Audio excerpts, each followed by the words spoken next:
Bienvenidos, hoy es martes 24 de junio de 2025. Les saluda con mucho gusto Pamela Silva.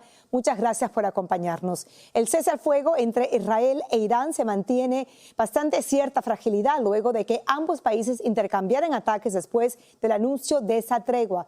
Los recientes ataques ocasionaron que el presidente Trump mostrara su malestar contra ambas naciones. Nos conectamos hasta Washington con Pedro Rojas, quien tiene la más reciente información. En medio de muertes y fuerte destrucción, comenzó el débil cese al fuego entre Irán e Israel anunciado por el presidente Donald Trump. Los intensos ataques causaron que el mandatario saliera enojado de la Casa Blanca antes de partir a la cumbre de la OTAN en Holanda. We basically have two countries that have been fighting so long and so hard that they don't know what the they're doing. En Beersheba, Israel, un fuerte bombardeo iraní dejó al menos 4 muertos y decenas de heridos. Trump criticó duramente también a Israel por bombardear masivamente a Irán. Y tras una contenciosa llamada con el primer ministro israelí Benjamin Netanyahu, dijo que los aviones israelíes se habían devuelto de Irán y escribió en Truth Social: "Nadie saldrá herido, el alto al fuego está en vigor". Demócratas cuestionan por qué Trump ordenó bombardear las instalaciones nucleares de Irán el fin de semana. The real question that people are asking here in America is what the F is Donald Trump doing?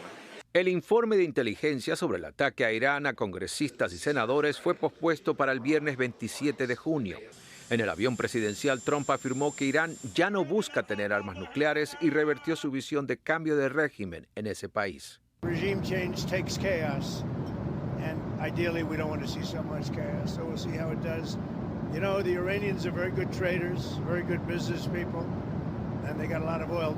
Expertos cuestionan el ataque estadounidense a Irán. Irán va a hacer más para tratar de asamblear una bomba o obtener bombas nucleares. Las declaraciones ahora de los oficiales iraníes no hay que evaluarlos por sus palabras, sino vamos a evaluar lo que van a hacer. Trump llegó a Europa resaltando el cese de hostilidades, mientras líderes iraníes afirman que el material nuclear fue reubicado antes del bombardeo estadounidense. El 1 de julio estará listo un nuevo centro de detención de migrantes en el estado de Florida llamado Alligator Alcatraz, un lugar rodeado de pantanos, cocodrilos, caimanes y panteras. Nuestra colega Tiffany Roberts nos cuenta un poco más. Veamos. La construcción del nuevo centro de detención es en el corazón del Parque Nacional de los Everglades. Los planes son realizar una infraestructura liviana que consta de casas portátiles y tiendas de campaña para albergar a los detenidos y el personal a cargo de la operación del centro. El lugar ha sido bautizado como Alligator Alcatraz por el mismo fiscal general de la Florida, James Otmire, en un video promocional. You don't need to invest that much in the perimeter. People get out, there's not much waiting for them other than alligators and pythons. La secretaria de Seguridad Nacional, Kristi Noem, agradeció públicamente la colaboración de la Florida en agregar más camas en tan corto tiempo. Bajo el liderazgo del presidente Trump, estamos trabajando a toda velocidad para ofrecer formas rentables e innovadoras de cumplir el mandato del pueblo estadounidense de deportar masivamente a los inmigrantes ilegales que han cometido delitos, dijo la secretaria. El Parque Nacional de los Everglades es el hábitat natural de los caimanes.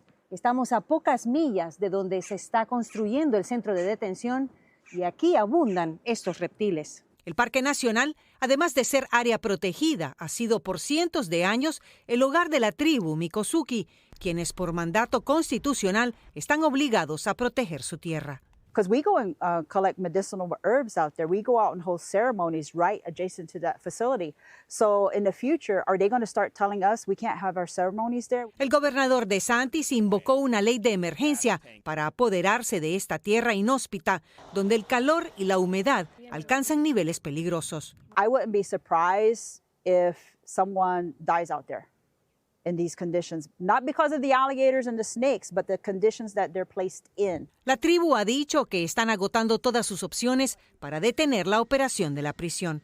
En los Everglades, Tiffany Roberts, Univision. En Nueva York alcanzó hoy los 100 grados Fahrenheit de temperatura en medio de una intensa y peligrosa ola de calor que afecta el este del país, con alta humedad y un domo de calor que ha roto récords en casi 40 ciudades. Nuestra colega Peggy Carranza tiene la información y nos cuenta más.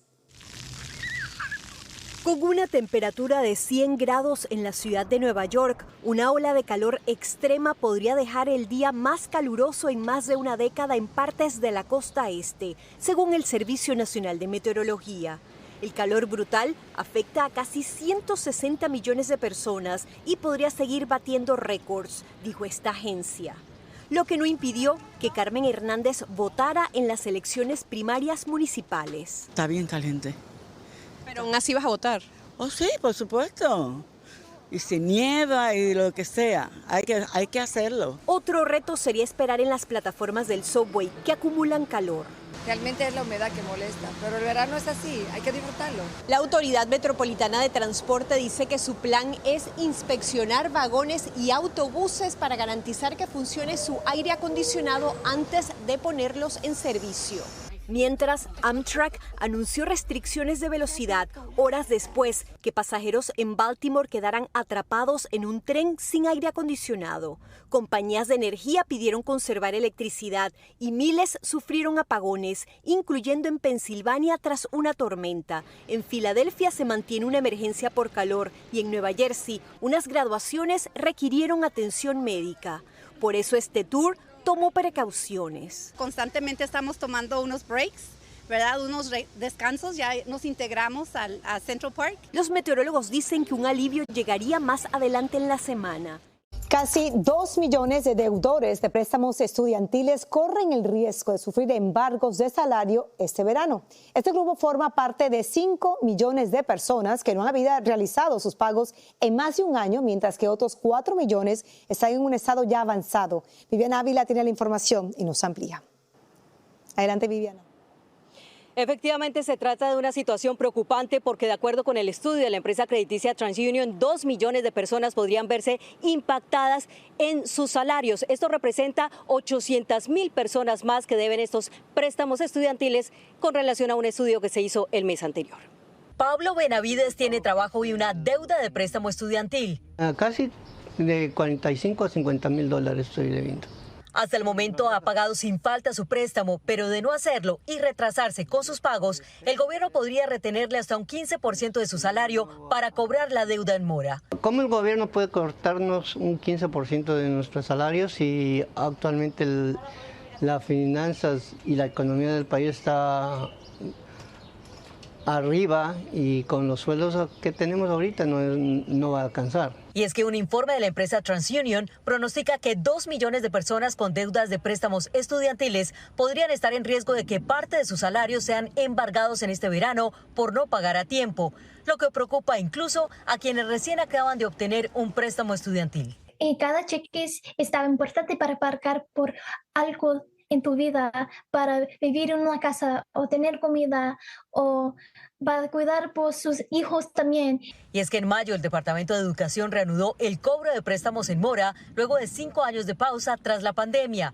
Se consideran en mora las personas que han acumulado hasta 270 días sin pagar. El gobierno, por medio del IRS, puede retener los reembolsos y también puede ir a atacar directamente con tu empleador para retener parte de esa porción de tus ingresos, porque esto no se puede ir a bancarrota, esto no te lo puedes quitar de encima. De acuerdo con TransUnion, 1 millón de personas podrían incumplir sus pagos para agosto, seguido de otros 2 millones en septiembre si es que no entran en plan de pago. No los ignore, tome acción de inmediato, porque lo peor que puede hacer en este momento es ignorarlo y ya cuando tenga la soga al cuello o tenga usted que el dinero se lo estén quitando financieramente, ahí va a ser el gran problema. Y el consejo que dan los expertos es que las personas que se encuentran en esta situación de pagos retrasados contacten de inmediato a las compañías prestatarias. Vamos a seguir con otra noticia. Un hombre del estado de Washington acusado de ayudar al autor del atentado contra una clínica de fertilidad en el sur de California falleció el martes bajo custodia federal, pocas semanas después de ser detenido. Daniel Park, de 32 años de edad, estaba acusado de suministrar productos químicos a Guy Edward Barkis, de California, el autor del atentado, que murió en la explosión el 17 de mayo. Por cierto, que el primer ministro israelí, Benjamín Netanyahu, reclamó para su país lo que considera una victoria histórica sobre Irán. Todo esto por haber eliminado parte del arsenal nuclear y balístico de Irán. Vamos a pasar hasta Jerusalén con Elisabetta Piqué, quien tiene más detalles. Adelante, Elisabetta, buenas noches. Gracias. Fue una jornada, diría, de película la que vivieron hoy los israelíes, que se despertaron en la madrugada con la noticia de que había sido anunciado un cese del fuego entre Israel e Irán. Antes de que este cese de fuego entrara en vigor a las 7 de la mañana locales, empezó a haber fuego cruzado entre Israel e Irán. Irán lanzó andanadas de misiles que hicieron que los israelíes tuvieran que bajar en 2 horas 5 veces a los refugios.